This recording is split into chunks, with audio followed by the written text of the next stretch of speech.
More and more Americans are living from paycheck to paycheck. In fact, 61% of Americans say that they live from paycheck to paycheck. As household debt grows and living costs rise in some parts of the country, nearly half of them, 44%, have credit card debt, and 62% don't even have $1,500 saved for emergencies. A six-figure salary doesn't always mean that someone is financially stable. Obviously, the economic crisis of 2022 has only made things worse. Families of all kinds worry about how they will pay their bills. Hello everyone, welcome to Success Wisdom.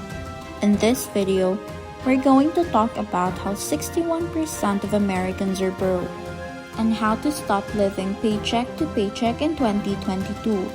If you are new to this channel, do like and subscribe to the channel. Studies have shown that middle-class Americans are usually optimistic about their finances. People in the middle class are less likely to doubt that they can find a good balance between spending now and saving for the future than people who aren't in the middle class. The question is whether or not their hopes and beliefs are true, given how things are now. It seems natural to think that households with higher income would have more savings because they have more money. But a study by Willis Towers Watson and other research shows that this isn't always the case. Even though living wages vary a lot depending on where you live, these shocking numbers shows how a few of us have enough money to get by. Even those who make $1,500 a year are living paycheck to paycheck, and 59% of those who make that much are in debt, with 56% of those, 59% saying they are heavily in debt. In a 2018 survey of household economics and decision-making by the Federal Reserve, it was found that 40% of Americans would have a hard time coming up with $500 to pay for unexpected expenses. What is causing this cash crunch? The first step to understanding why so many high-end earners have money problems is to figure out what those problems are. That could be one of those things, but there are always ways on how to stop living from paycheck to paycheck in 2022. The Federal Reserve Bank of New York said that the total amount of household debt in the United States hit a new high of $14.15 trillion in the fourth quarter of 2019. Most of what Americans owe is from mortgages, but student loans are becoming a bigger and bigger part of what Americans owe. The Center for Retirement Research at Boston College found that credit card balances, mortgage, and student loans are the main reasons why families with incomes of $150,000 or more can't pay $400 for an unexpected bill. There is no guarantee, though, that people with more money are getting into debt because of bad spending habits. Some Americans who make at least $60,000 a year may have trouble with their money because of too high cost of living. Since 2022, the value of home has gone up by almost a third. At the end of 2019, the median sales price of a house was $330,500, up from $251,700 at the end of 2012. Due to the high demand for housing in some markets, home prices and rents have gone through the roof, taking up even bigger share of high earners and salaries.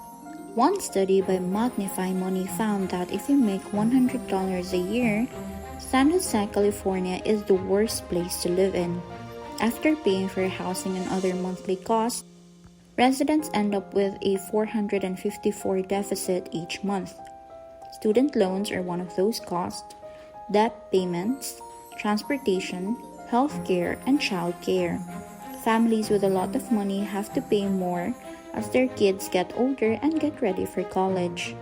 During the 2019 to 2022 school year, children from wealthy families only got a small amount of financial aid. This meant that out-of-state tuition, room, and board at the public four-year college averaged $38,330. Obviously, this can add more stress to the lives of people who make six figures. Before we continue to tackle how to stop living paycheck to paycheck in 2022, if you like this video, don't forget to like and subscribe to the channel. Let's talk about investing. When asked about investing their money, some people get so angry that they feel the need to tell everyone that they will never invest. A 10% return on investment is not a guarantee, of course. Investing is usually a risky way to make money after all. Sometimes you'll even lose money. Some years will be better than the others though. Would it be that bad if you got an average of 7% per year instead of a 10% per year over the long run? What about an annual return of 5%? Doesn't that sound better than saying, I'm well broke? Let's look at some numbers and see what they mean. Let's say you invested for a long time but your investment weren't the best and you didn't end up with $1 million. But you did end up with $500,000 or $500,000. Won't that be better than what you have now, which is nothing? People could say 30 years is a long time to wait. Well, if you didn't want to wait 30 years, you should put more money into the stock market. Take advantage of your free time to make more money by starting a business. To get more work done, you might want to try getting up an hour earlier. Remember that investing won't make you rich overnight. The point of investing is to make more money with your money. And if you want to make more money by starting a business, you'll have to work hard. You can definitely speed up your way to success, but then you'll have to give up more so you can invest more money and make more money. Unless you win the lottery, that's the only way out. We're running faster than ever to make a name for ourselves and move up in life. We compete with the people next to us and with the people at the other end of the continent. So this is what you need to do on how to stop living from paycheck to paycheck in 2022. First of all, don't spend money you don't have just to look good.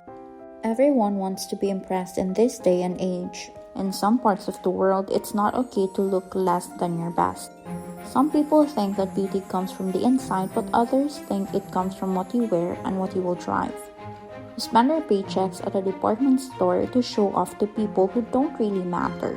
History has taught us that we shouldn't spend more money than we can afford. If you can't afford it, you should find something else that you can afford. This is an important way to stay alive because it lets you save money and keeps you from going into debt. You can avoid spending too much if you let go of the need to impress. Second, keep your credit cards in the freezer. People no longer carry cash with them all day. Instead, they carry multiple cards from different banks with different interests in their purses or wallets. You use your cards for every purchase, but you only think about the purchase at hand. You don't pay attention to the bills you've racked up. Research shows that one of the main reasons people go bankrupt is because they spend more money than they have on their credit cards. You could run away and change your name, or you can declare for bankruptcy. If you want to avoid either of these, you can do it the old-fashioned way by just carrying cash. This makes it harder for you to buy things right now. If you can't resist using your credit card, put it on an ice in your freezer. This adds more things between you and the next charge. Third, make smart investments instead of rash ones. Investing is a great way to keep your money safe and make more of it. Not all of us know much more about investing, which is a shame. Some of us may be good at making money, but that doesn't mean we're good at investing. Investing based on how you feel is the same as gambling. We gamble on the spur of the moment. So to be safe, we either win big or lose big. Look for a guy who knows the stock market or real estate and has experience with it. But you should also do your own research, so you'll be sure of yourself and have the right information to make smart investments. Once you've been investing for a while, your experience will be your best guide. Living paycheck to paycheck isn't just a problem for people with low incomes. People with higher cost of living may not benefit as much from a higher salary, especially if they use credit to make up the difference. Breaking the cycle of living from paycheck to paycheck is the key to being financially stable in the long run. Increasing your family's income is a common solution, but it's not always possible, especially when the times are tough. Getting rid of debt and cutting costs are faster ways to make the most of what you earn, and that's all we have time for today. We've reached the end of another video, and thank you for watching. I hope you have learned how to stop living from paycheck to paycheck in 2022. If you like this video, do give us a like and subscribe to the channel and comment down below. Thank you and goodbye. Goodbye.